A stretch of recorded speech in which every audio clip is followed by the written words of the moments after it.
絶対に壊れないものじゃないじゃないですか。ガラスだから。直すこと前提にデザインを考えるわけですよ。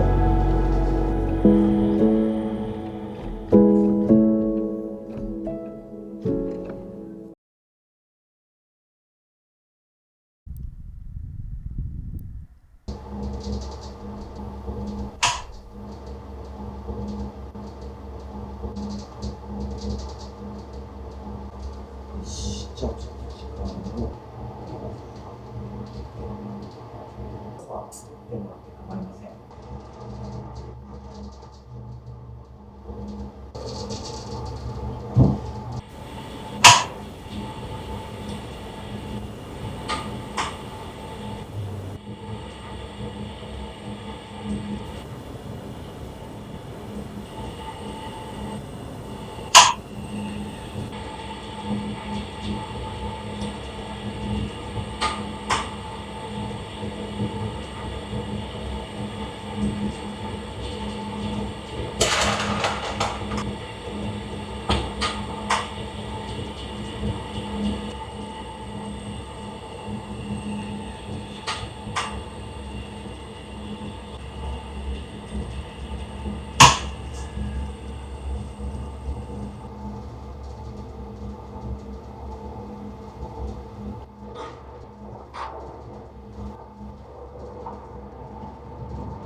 塗り重ねていくというか、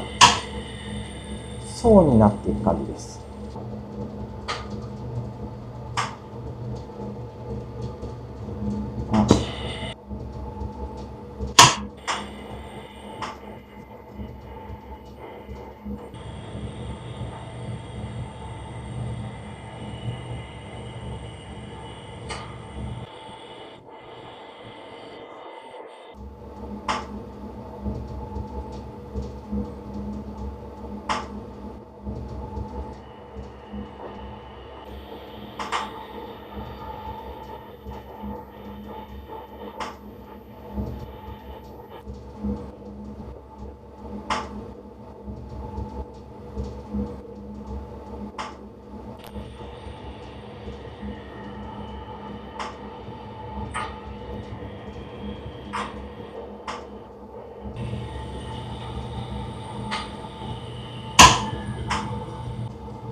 私、ガラスペンに関して先生から教わったことないんですよ。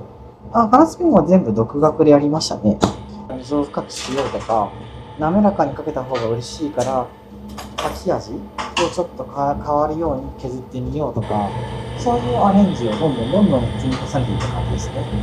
で、造形に関しても一緒で、こういう形になってたらかっこいいよねみたいなところをひたすら続けていっただけです。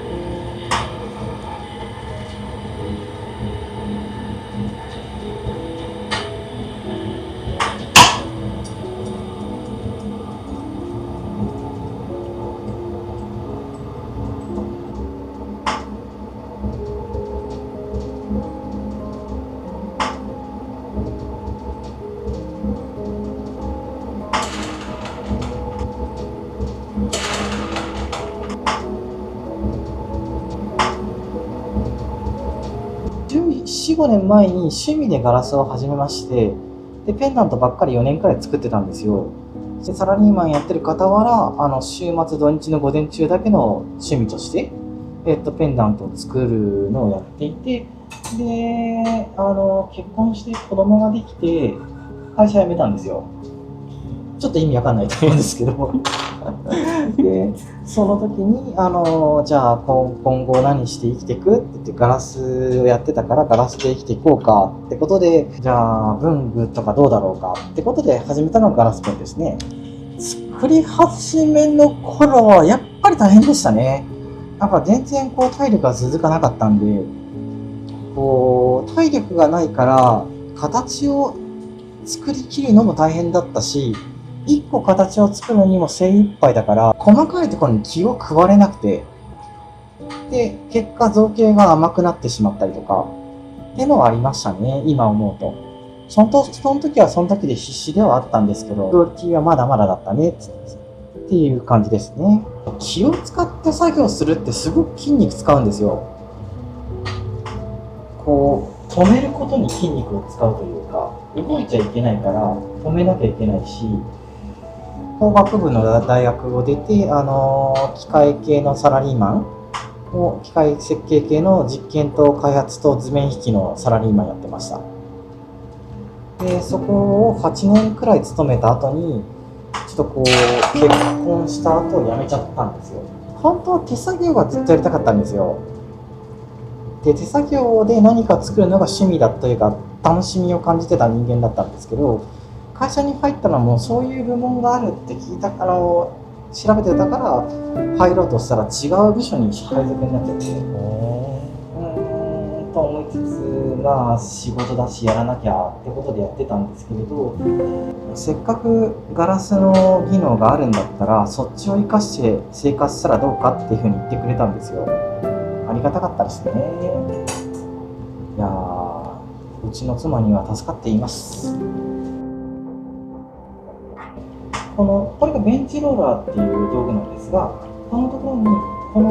丸棒を置いて回すと、この棒の先についているものがどれだけブレてるかが分かるんですよ。で、そのブレを修正しながらペンを作っていくと。補助器具の上に乗っけてくるくる回すことで、ブレブレだったガラスがだんだん整ってくるんですよ。こんな感じで。ほぼブレが減ってきました。でもこれもまだブレてるんですよね。で、目標としては回転してることが、人間の目で見た時に回転してることがわからないくらいのブレ方を目指しています。で、そうすると人の目でまっすぐブレてないって見えるときはブレ量が0.4 ミリあるそうです。なのでその目標寸法誤差 0.4 ミリを目指して作ってます。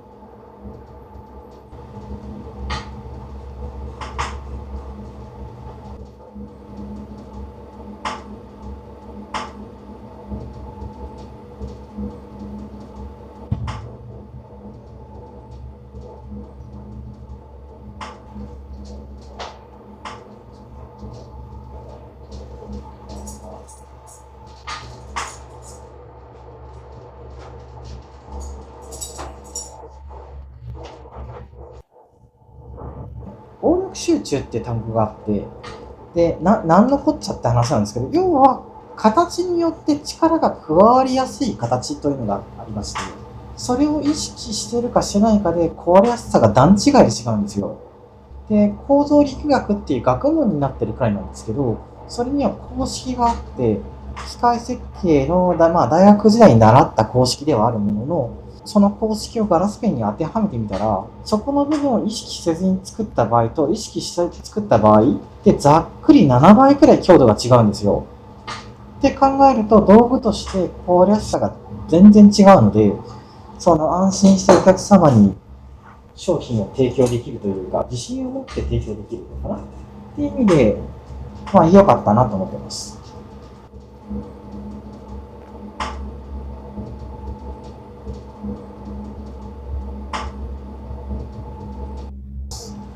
絶対に壊れないものじゃないじゃないですか。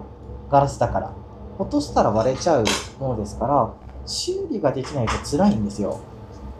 綺麗だなって思ってくださった方が使ってくださるのは嬉しいんですけど、修理ができずにもう壊れちゃったってペン自体も高価なものですし、壊れたら直せないのかは悲しすぎるから、直すこと前提にデザインを考えるわけですよ。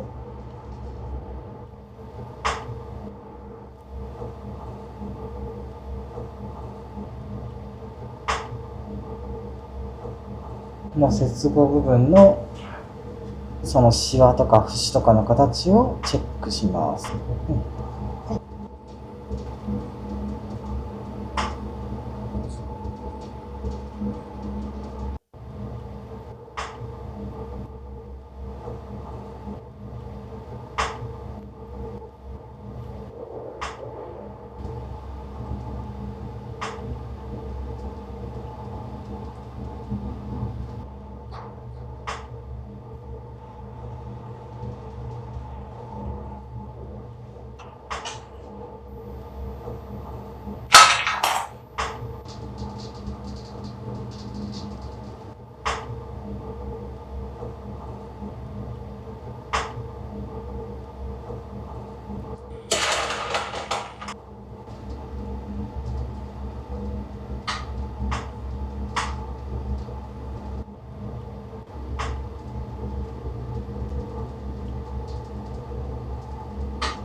綺麗であれば何でもいいわけじゃなくて、綺麗だけど直せれる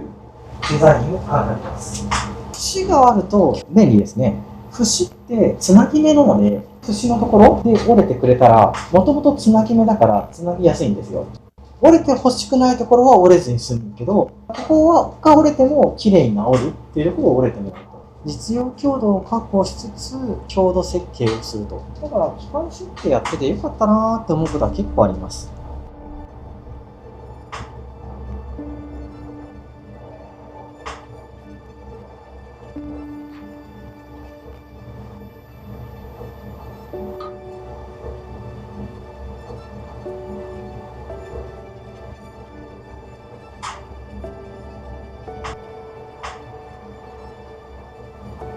ペンってどこまで行っても棒状の商品じゃないですか、形状としては。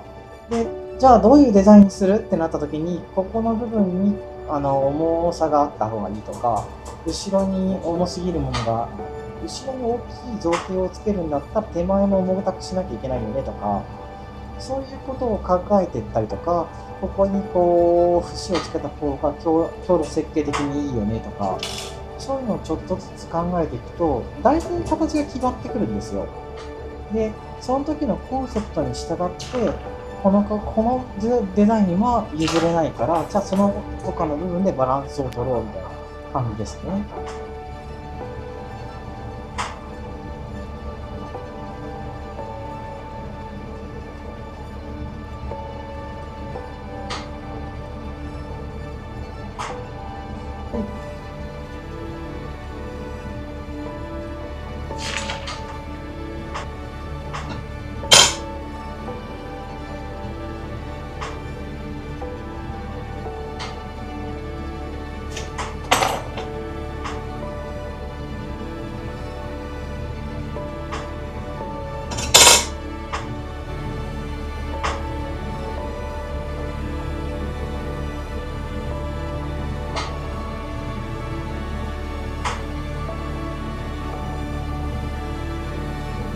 と、ガラスの色ブーチってちょっとオレンジ色っぽいんですけど、そのオレンジがなくなってから10秒、20秒くらいまだ柔らかいんですよ。で、その間に丸く、ずれないようにしばらく待って、で、最後だけはベンチローラーが使えないから、ちょっとこの平板の上で転がして中心を確認して、はい、こちらがで完成です。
きます。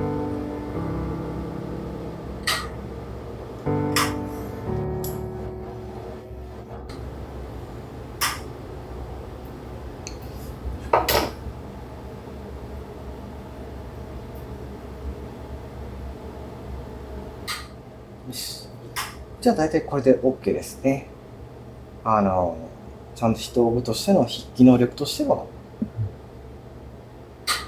インクもちゃんと全ての溝で出ますし、どの角度、場所で書いても書き味の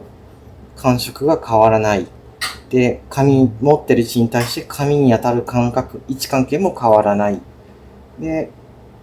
その筆記角度の位置から書いた後に垂直に持ってってもインクが出ますよとか、のが確認できました。はい、これで正式に完成です。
100年後とかに私死んじゃうじゃないですか。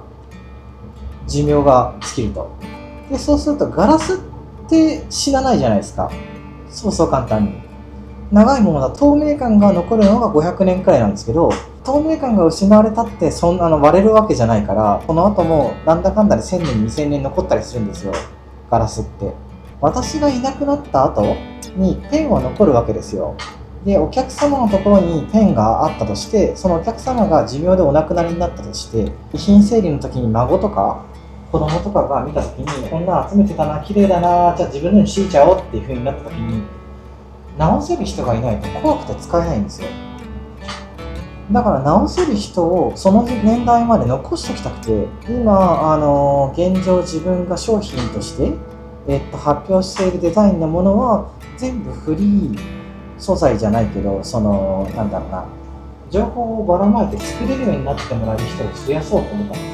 ですよ。うちの商品を作らなくてもいいわけですよ。うちの技術を習得してもらってれば、その技術を持ってる人がいろんな人にまた教えたりして、いろんな人がいろんなそれぞれのデザインセンスやらアートセンスやらツールセンスやらなんやらかんやらを